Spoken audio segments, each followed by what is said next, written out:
Sometimes when I find myself trying to get embodied, I'm being all mindful and I'm sitting cross-legged on my magic carpet and I'm getting into meditation and I'm scanning my body. My butt's on the floor. I feel my kneecaps, my calves, my hands, my arms. I can feel my clothes on my body, and suddenly I start to wonder why am I doing this? Girl, I still don't have a therapist. You still alone. So what, you finna get into your body and what you gonna do? What you gonna do? Cry? Are you sure that this is what you're trying to do? These are some of the thoughts that come across my mind whenever I'm moving from dissociation to embodiment. At first, dissociation can feel very comforting and very soothing. It's like pulling you out of a chaotic storm.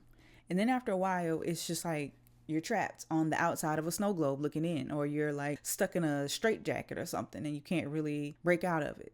I've learned differently now. My process has evolved over time. But in the beginning, it wasn't because I actually had a reason to get embodied. It was just because dissociation felt so terrible by the time I was coming around to trying to snap out of it. That used to be the catalyst. Now, as my process has evolved, I am not really waiting for dissociation to start to feel terrible before I begin to shift into embodiment. I have reasons to get into my body, and I want to share those with you today. Shout out to all my people out there. Welcome back to the House of Cups. My name is Sage, your friendly ally and companion on this journey of healing, awakening, and transformation. Now, I have two reasons that I want to discuss today. And these reasons I'm referring to as anchors. And these anchors I have chosen to symbolize with this oracle card called the thread. We get it? Yes. So you have this darkness and you have a thread coming out of the darkness and you have the upside down rainbow. I don't know if any of you have ever seen Stranger Things, but in Stranger Things, they have what's called the upside down. And the upside down is like this dark, desolate reality of the right side up world. So everything looks exactly the same, except everything looks dark, dead, and desolate in the upside down. That's actually how I describe what it feels like to be dysregulated. Like when I'm good and everything's good with me, I'm regulated, my nervous system's happy. The colors are coloring, everything's bright and vibrant and I can taste the food in my mouth and, music sounds great. But when I'm dysregulated, everything just kind of goes black and white, dull and dark. And suddenly I feel like I'm in the upside down. It's just, everything is just dark. I'm just like seeing everything from the upside down. That's what my perspective feels like. So I love this card. Even that the rainbow is upside down. And to me, that kind of represents being in the upside down. And I like the darkness because it kind of represents how coming from dissociation into embodiment, things might still feel dark to you and you might not know what you're doing, why you're doing it. You might not be able to see things clearly.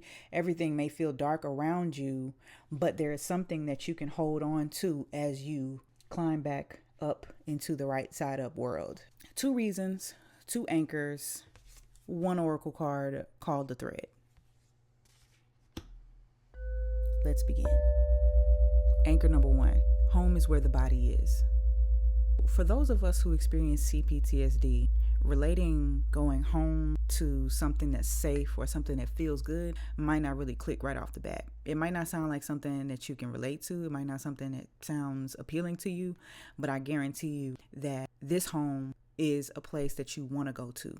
I like to use the analogy of like a house in the wood that I get to go home to. And that home is my body. So when I talk about home is where the body is, when I say body or when I say the present moment, I'm using those terms synonymously because the body is only ever in the present moment. Imagine walking up a beaten path in the woods and then coming to a clearing and there's like a little cottage in a cutout. From the cottage, you see a chimney, you see smoke coming out of the chimney. You walk up the steps, you open the door, and inside is everything in there is just for you. There's a rack for your keys, your hat, your coat, your bag. It's a tray for your boots. It's some pie in the oven, and there's somebody waiting for you, and no one else has that person's attention.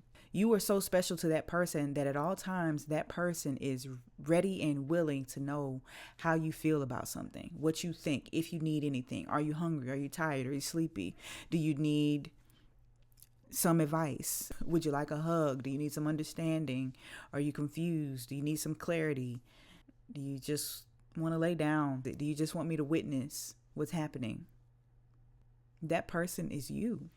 Believe it or not, at a certain point in your journey, what I'm saying does not sound plausible at all about home being where the body is. Like that doesn't sound good. I don't want to go home. I don't have the tools or the resources to take care of that.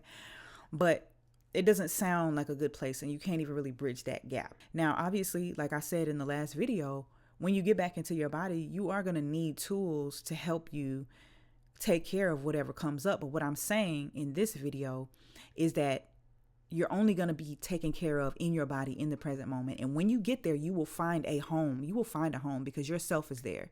You have been disconnected from that self. So you might have a hard time believing me, but I'm telling you that your self is there, and your self is capable, and your self is able to welcome you and to hold you in whatever it is that you got going on.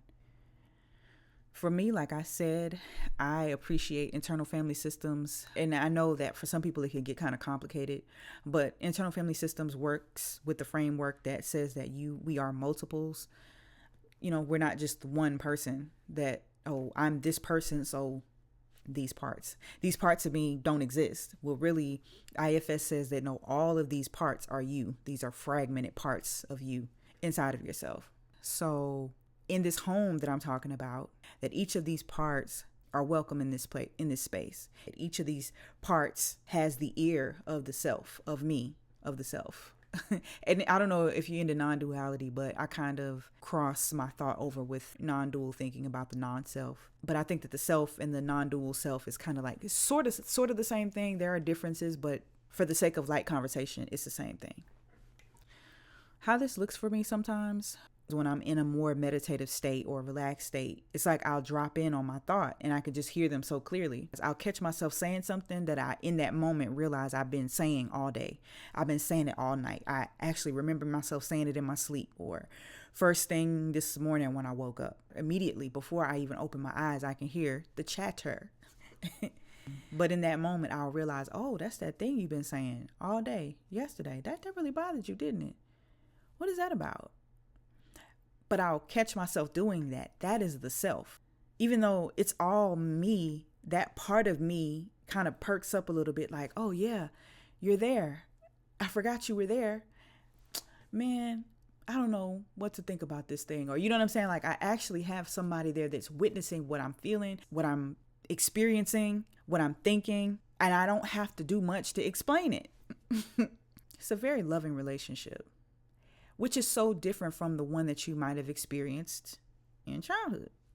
Now, when I say home is where the body is, I also want to mention that it's not something that you want to just like, oh, I'm going to now go be in my body all the time. You know, no, you just know, do whatever you do. I mean, you can intentionally return to your body. There are exercises that you can do to be back in touch with your body, mindfulness exercises, but you don't have to try and force yourself. Just know what you're looking for. Do those exercises. And each time you see that you're able to make contact with your body, make contact with the present moment, all you need to do is just note it. I'm here. When you experience it, make a note of it, because now you will know what you're looking for. Now you've got a snapshot of it. And it's easier for you to make your way back to the present moment, because you'll start noticing when you glimpse into the present moment, glimpse into your body, throughout the day as you practice. You'll notice it more and more, and then it kind of becomes like a snowball effect. It just grows. It grows from presence, just grows from there. Once you become aware of it, once you see it and you know what you're looking for. So you don't need to try to force yourself by saying, I'm going to make this my mission. I mean, sure, you can intend to do it and give it some effort, but you don't need to be forceful about anything. Just do your practice. Notice when you make contact with your body in the present moment, and rest assured that you just keep doing what you're doing. Don't sweat it. Don't panic. Don't clench up. Just keep doing what you're doing, behaving how you're behaving. Practice your practice. It's not going to look perfect. I don't know if I've already said this yet, but this is from the assumption that you already know how to take care of feelings that come up. You already have some kind of protocol. You already have some kind of procedure. There's some modality that you prefer or follow in psychology that helps you. I prefer internal family systems to help me take care of things that come up, as well as mindfulness meditation. But whatever works for you. Those are just the things that I like. Not everything works for everybody. And one of the things that I think you will hear me say is that if something doesn't resonate with you, I don't care how much they say it's the thing to do. I don't care how much they say it's research behind it. I don't care who it's coming from. If it does not resonate with you, if it feels very much uncomfortable for you, I think that you should find something else to do. Because whatever that thing is that is trying to get you to do, there's another thing that can accomplish the same thing that feels better to you. It's going to cause you so much less resistance. So only do it if you can do it. I hope that makes sense. So returning to the body, I want to make this clear. It's not about forcing or fixing anything. I already said you don't want to force it because it will build. It's going to rise like the sun. I promise you it will. What it's about is receiving yourself with love. So right now, being in a dissociated state, you're just walking around disconnected from your body. It's like your body is just an avatar and you are somewhere in the future, in the past, in a hypothetical universe. And it's really about just welcoming that part of yourself with love and compassion and understanding. Imagine that. You might not have experienced this before, but I need you to use your imagination with this thing. Whatever happened throughout the day happened. You come in that house, there is a perfect designated spot for everything that you bring through that door with you, that is on you, that is you. Everything that is you, everything that is you, everything that is you has a place in that house. Everything. Nothing is told it can't come in. Nothing is told it has to stand outside on the porch. Nothing is told that it has to go away. Everything has a place in the house. It belongs there. It is home. Not only that, but there is somebody there that wants to know, what was it like for you today? You are that person. What they say? How did it make you feel? You don't want to talk about it right now. Oh. It's complicated. You need some clarity. Can I get you something? What do you need from me right now? That person is you. I'll even do you one better. Do you just want me to sit here with you? You just want me to sit here with you? Okay. And imagine you don't feel rushed. You don't feel like a burden. You don't feel like you're being too much. You don't feel like you're wasting their time. You don't feel like they don't really want to be there. It's you. It's you. It's you. Whatever you experienced separated you from this part of yourself, but this part of you is there. That's the real you. And they're at home, in the body. And the body is only ever in the present moment. The last thing I want to say about this is that anytime I start to feel like I'm lonely, like I'm unseen, unknown to a noticeably unbearable degree, 9 times out of 10, I'm absent from my body. And I've learned that. You can take that to the bank. Whenever I start to feel like that, because when I am witnessing myself, when I'm present, when I'm in my body, I don't feel alone. I'm there. I am here. It's crazy. I promise you. I promise you. Find whatever works for you. In terms of taking care of your emotion, whatever big emotions come up, find whatever that is that works for you. Whatever system, whatever method, whatever modality, whatever protocol you put together for yourself, use that, but use this as an anchor. Home is where the body is. You are there. You love you like nobody else can love you. You should go home because at home you are seen. At home you are known. At home, you are recognized. When you're home, you can say whatever it is that you're not allowed to say out there in the world, out there in the streets to that person. You can say it at home. Say it. I want you to say it. Tell me, what was it that you was thinking? What was it that you was feeling? When you're lonely, go home. When you're afraid, go home. When you're tired, go home. When you need clarity, go home.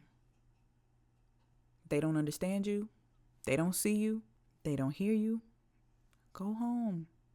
You restless? You're bored. You're hurt. You're scared. Go home. Go home.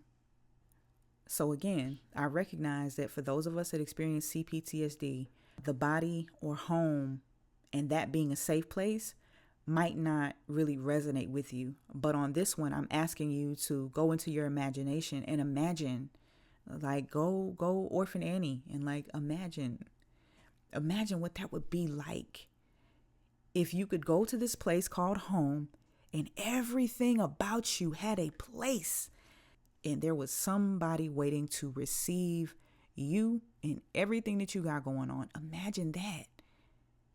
Don't you just love it? Isn't that somewhere you want to go? That's your body. That's in the present moment. The Buddhist monk Thich Nhat Hanh used to always say, go home to your body, go home to yourself. And I recommend Thich Nhat Hanh for his teachings on mindfulness. I don't really adhere to any one thing, but mindfulness, I got the bulk of my practice of mindfulness from Thich Nhat Hanh. And his talks are so soothing. His voice is very ASMR. And because I learned about mindfulness through like psychology, but they didn't really go into depth like I wanted them to, like I needed them to personally. And then I found Thich Nhat Hanh and I was like, oh, he's giving whole teachings on it. And I like it. So it helped me to just incorporate mindfulness throughout my life through a philosophy. Philosophy? Yeah, a philosophy. Anchor number 2, embodiment is where your power is. So think about your body as like a center point or a command station. And from here, you can look out into the vastness of the multiverse and you can see all the infinite possibilities and you could choose from that center point. Home, your body is that center point and you can look out into every direction and you can see from that place in your body, in the present moment. You can choose what direction you want to go. Without being at the command center, without being at the center point, you're on autopilot, number 1. Number 2, you're just going to continue to travel on the trauma trajectory. Continue to travel on trauma trajectory. I got it. You're going to continue to travel on a trauma trajectory 3 times fast until you decide you want to, until you are able to choose something different. And when you come home to your body, you have the power to do that. When you come home to your body, you are actually very powerful. We haven't gotten there yet. You are a master manifester. You know you are. But you have all of this power in your body. And if you're disembodied, if you're dissociated from your body, you are separated from your power. You are very powerful. You are very powerful. And all of your power, all of your life force, rather than it being scattered, you can bring it all right here to one center point from where you can push it out and send it out to whatever it is that you want it to accomplish from this center point, from this place. If you're in a hypothetical place, you can't do that.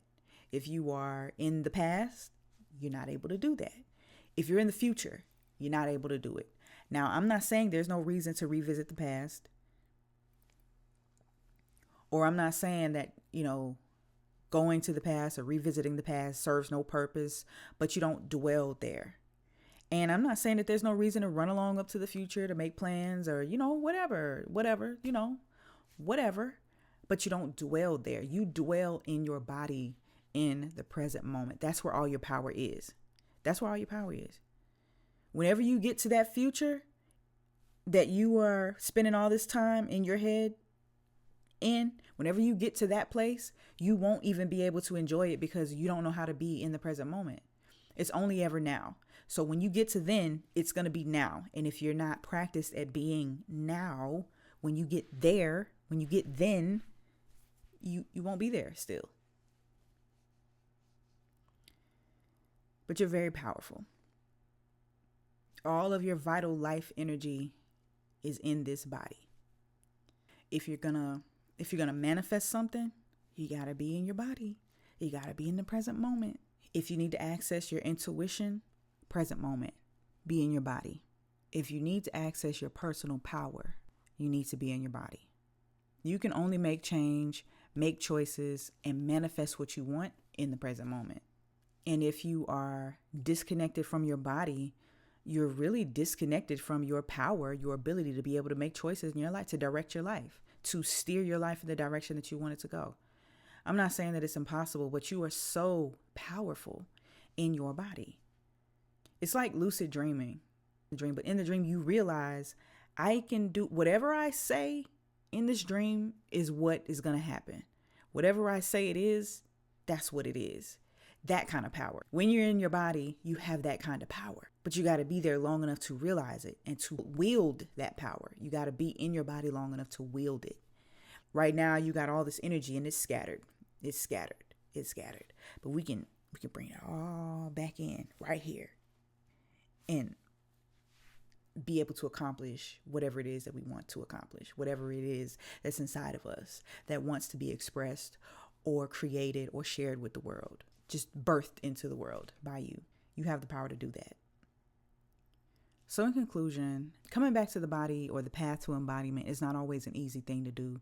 And coming back to the body can feel foreign, and it can feel painful, and it can even hurt at first.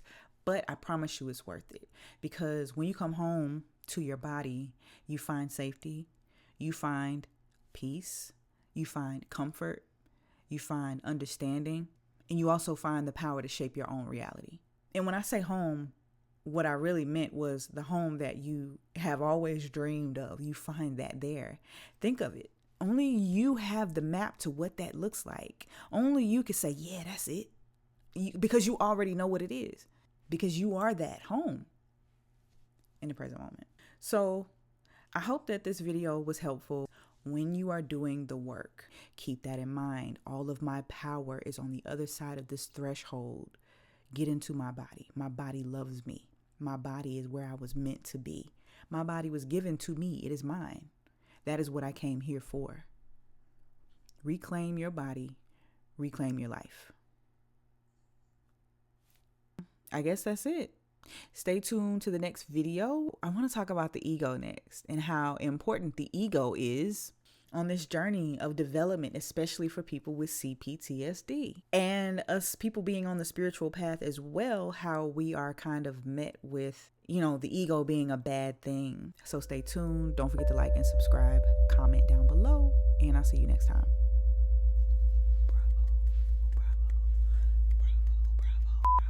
Girl, did I press record? Okay.